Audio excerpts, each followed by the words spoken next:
L'économie chinoise a résisté à la pression et a maintenu une croissance stable en avril.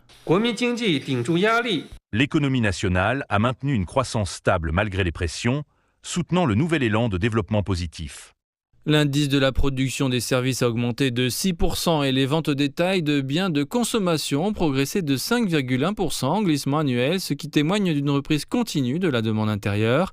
L'IPC de la Chine a baissé de 0,1% en glissement annuel, mais a légèrement augmenté de 0,1% par rapport au mois de mars, ce qui indique une stabilité des prix dans l'ensemble. Alimentés par une forte demande pendant les vacances, les secteurs des voyages, du tourisme, des transports et des communications ont enregistré des hausses importantes.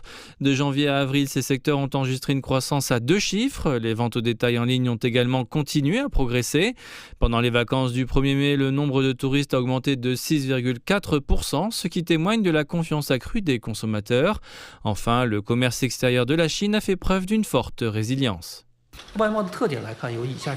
Si l'on examine les principales caractéristiques de notre commerce extérieur, l'un des points importants est la croissance accélérée des échanges avec l'ASEAN et les pays participants à l'initiative La Ceinture et la Route.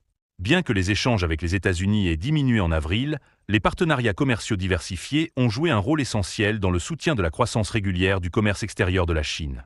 Le commerce avec les pays participants à l'initiative La Ceinture et la Route a augmenté de 3,9%, l'ASEAN restant un moteur essentiel.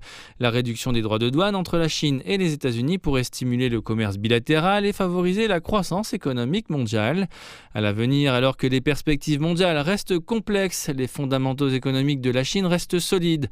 Le pays continuera à promouvoir un développement de haute qualité, à préserver l'emploi et à poursuivre une ouverture de haut niveau afin d'assurer une reprise régulière et une croissance à long terme.